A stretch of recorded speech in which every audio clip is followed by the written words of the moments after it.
Halo semuanya. Jadi di sini kami dari kelompok 5, mahasiswa Teknik Mesin Universitas Udayana, akan mempresentasikan materi bab 6 dari mata kuliah Mekanika Kekuatan Material.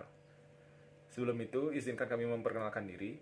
Saya Iketut Arya Ditya Nugraha, NIM 190553120. Perkenalkan, nama saya Diadran Indra Wibowo, NIM 19055310001 dari Prodi Teknik Mesin dari kelompok 5. Perkenalkan, nama saya Imade Tresna Wijaya, NIM 19055311014. Di sini kelompok saya akan menjelaskan tentang gaya geser dan bending moment.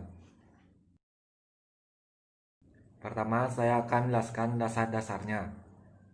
Balok atau beam adalah suatu batang struktural yang didesain untuk menahan gaya-gaya yang bekerja dalam arah transversal terhadap sumbunya. Jadi beban-beban pada sebuah balok diarahkan tegak lurus terhadap sumbunya. Selanjutnya, jenis-jenis balok. Yang pertama ada balok cantilever. Balok cantilever adalah balok yang ditopang hanya pada satu ujungnya saja. Jenis balok ini diilustrasikan pada gambar 6-1. Pada gambar, ujung kiri balok biasanya diberikan gaya dorong atau tekan berupa P, tetapi ujung kanan dijepit dengan kuat pada dinding. Selanjutnya ada balok sederhana. Balok sederhana atau simple beam adalah sebuah batang yang ditumpu pada kedua ujungnya masing-masing dengan sebuah sendi dan sebuah roll. Balok simple beam dapat dilihat pada gambar 6-2. Selanjutnya ada balok yang menggantung, yaitu balok yang ditopang pada dua titik dan memiliki satu atau dua ujungnya yang melebihi penyangga, seperti yang dicontohkan pada gambar 6-3. Statis tak tentu dari balok. Jika jumlah reaksi yang diberikan pada balok melebihi jumlah persamaan kesetimbangan statis, maka persamaan statika harus ditambah dengan persamaan yang didasarkan pada deformasi balok. Dalam hal ini, balok dikatakan tidak dapat ditentukan secara statis. Contohnya ditunjukkan pada gambar 6-4. Selanjutnya, jenis pemuatan. Beban yang umumnya diterapkan pada balok dapat terdiri dari gaya terkonsentrasi atau diterapkan pada suatu titik. Beban terdistribusi seragam. Dalam hal ini, besarnya dinyatakan sebagai jumlah Newton per meter panjang balok atau beban yang bervariasi secara seragam. Jenis beban terakhir ini dicontohkan pada gambar 6-5. Balok juga dapat dibebani oleh sambungan terapan. Besaran pasangan akan dinyatakan dalam satuan Newton meter. 6.2. Gaya internal dan momen dalam balok. Ketika balok dibebani oleh gaya dan pasangan, tegangan internal muncul di batang. Secara umum, tegangan normal dan tegangan geser akan terjadi. Untuk menentukan besar tegangan-tegangan ini, pada setiap bagian balok perlu diketahui gaya resultan dan momen yang bekerja pada bagian tersebut. Ini dapat ditemukan dengan menerapkan persamaan kesetimbangan statis. Bisa dilihat di gambar di bawah ini. Misalkan, beberapa gaya terkonsentrasi bekerja pada balok sederhana seperti gambar sebelumnya, dihendaki untuk mempelajari tegangan internal di seluruh bagian di D, yang terletak pada jarak X dari ujung kiri balok. Untuk melakukan ini, mari kita mempertimbangkan balok yang akan dipotong di D, dan bagian balok di sebelah kanan D dihilangkan. Bagian yang dihilangkan kemudian harus diganti dengan efek yang diberikannya pada bagian di sebelah kiri D, dan efek ini akan terdiri dari gaya geser vertikal bersama-sama dengan momen seperti yang ditunjukkan pada F dan M. Masing-masing dalam diagram benda bebas dari bagian kiri balok yang ditunjukkan pada gambar 6-6. Gaya F dan pasangan M menahan bagian kiri batang dalam kesetimbangan di bawah aksi gaya. Besaran V dan M dianggap positif jika mereka memiliki indera yang ditunjukkan di atas.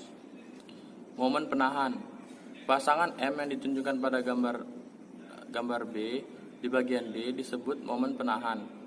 Besarnya M dapat diketahui dengan menggunakan persamaan statika yang menyatakan bahwa jumlah momen semua gaya di sekitar sumbu melalui D dan tegak lurus terhadap bidang halaman adalah 0. Dapat kita lihat rumusnya di sini.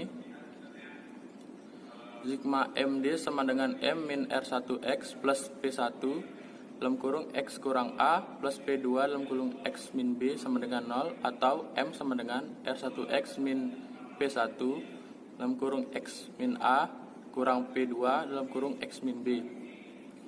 Jadi, momen tahan M adalah momen di titik D yang diciptakan oleh momen reaksi di antara A dan gaya yang diterapkan P1 dan P2. Momen penahan M disebabkan oleh tegangan yang didistribusikan melalui bagian vertikal di D. Tegangan ini bekerja dalam arah horizontal dan tarik di bagian tertentu dari penampang dan tekan di bagian lain. Sifat mereka akan dibahas secara rinci di bab selanjutnya. Selanjutnya, tahan geser. Gaya vertikal V yang ditunjukkan pada gambar B disebut gaya geser penahan pada bagian D untuk kesetimbangan gaya dalam arah vertikal. Bisa lihat rumus di bawah. Sigma FY sama dengan R1 min P1 min P2 min V sama dengan 0, atau V sama dengan R1 min P1 min P2. Gaya V ini sebenarnya adalah resultan dari tegangan geser yang didistribusikan pada bagian vertikal di D. Sifat tegangan ini akan dipelajari selanjutnya pada bab 7. Momen membungkuk. Jumlah aljabar momen-momen gaya luar ke salah satu sisi penampang D pada sumbu melalui D disebut momen lentur pada D.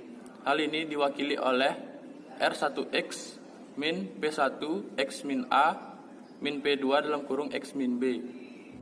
Untuk pemuatan yang dipertimbangkan di atas. Jadi momen tekuk berlawanan arah dengan momen tahan tapi besarnya sama. Biasanya dilambangkan dengan M juga. Biasanya momen lentur digunakan dalam perhitungan daripada momen menahan karena momen ini dapat direpresentasikan secara langsung dalam istilah beban eksternal. Selanjutnya, gaya geser. Jumlah aljabar dari semua gaya vertikal di satu sisi, katakanlah sisi kiri, dari bagian D disebut gaya geser pada bagian tersebut diwakili oleh R1 min P1 min P2 untuk pemuatan di atas. Gaya geser berlawanan arah geser penahan tetapi dengan besaran yang sama. Biasanya dilambangkan dengan V. Ini biasanya digunakan dalam perhitungan daripada geser penahan. Selanjutnya, tanda konvensi. Aturan umum untuk gaya geser dan momen tekuk ditunjukkan pada gambar di bawah. Jadi, gaya yang cenderung menekuk balok sehingga cekung ke atas dikatakan menghasilkan momen tekuk positif. Suatu gaya yang cenderung menggeser pada bagian kiri balok ke atas sehubungan dengan bagian kanan dikatakan menghasilkan gaya geser positif. Bisa dilihat dari gambar itu gaya positif tekuk dan negatif tekuk. Metode yang lebih mudah untuk menentukan tanda aljabar momen tekuk pada bagian manapun adalah dengan mengatakan bahwa gaya luar ke atas menghasilkan momen tekuk positif, sedangkan gaya ke bawah menghasilkan momen tekuk negatif. Selanjutnya akan dilanjutkan oleh teman saya. Selanjutnya, 6.3 persamaan geser dan momen dengan diagram. Metode ini dapat digunakan untuk mengetahui gaya geser dan momen bending yang diinginkan pada semua bagian sepanjang balok, dan berdasarkan hal tersebut muncul dua persamaan, di mana yang satu menetapkan gaya geser V sebagai fungsi jarak, katakanlah X, dari satu ujung balok. Lalu, ujung lainnya memberikan momen lentur M sebagai fungsi dari X. Plot persamaan V dan M secara berturut-turut dikenal sebagai diagram gaya geser dan momen bending. Dalam plot-plot ini, absis atau horizontal menunjukkan posisi sebagian sepanjang balok dan ordinat atau vertikal merupakan nilai dari gaya geser dan momen bending pada balok. Dari plot-plot ini, cukup mudah untuk menentukan nilai maksimum dengan melihat jumlah nilai masing-masing sumbu. Balok sederhana dengan beban bervariasi yang ditunjukkan oleh Wx dibuatkan sketsa seperti pada gambar 6.8. Balok dikenakan semua jenis beban melintang dengan bentuk umum yang ditunjukkan pada gambar 6.8a. Gaya geser V bekerja pada sisi kiri elemen, dan saat melewati jarak dx, gaya geser V secara umum akan berubah menjadi V plus dv. Momen lentur M bekerja di sisi kiri elemen dan M plus dm di sisi kanan. Karena dx sangat kecil, beban yang diterapkan dapat dianggap seragam di atas balok dan sama dengan W. Diagram badan bebas dari elemen ini muncul seperti pada gambar 6.8b. Untuk kesetimbangan momen tentang O, kita dapatkan sigma M0 sama dengan M min dalam kurung M plus dm plus VDX plus WDX dalam kurung DX dibagi 2 sama dengan 0.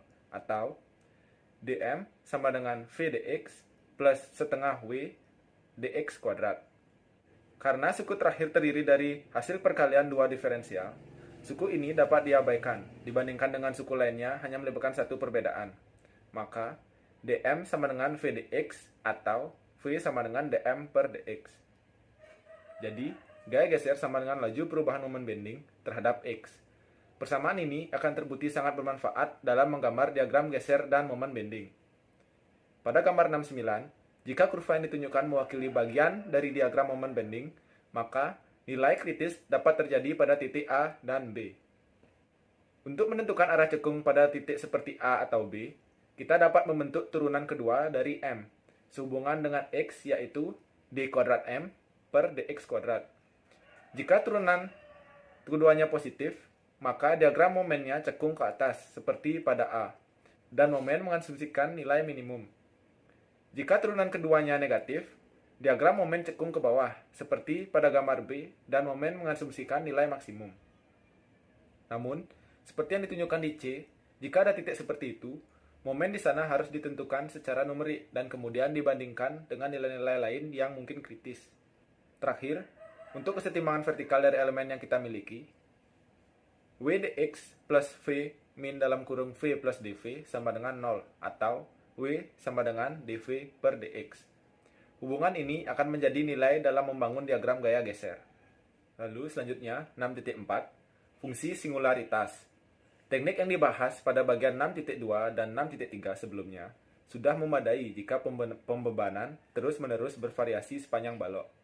Namun, jika ada gaya atau momen terkonsentrasi, pasangan yang berbeda dari persamaan gaya geser dan momen bending harus dituliskan untuk setiap interval antara konsentrasi kekuatan atau momen tersebut.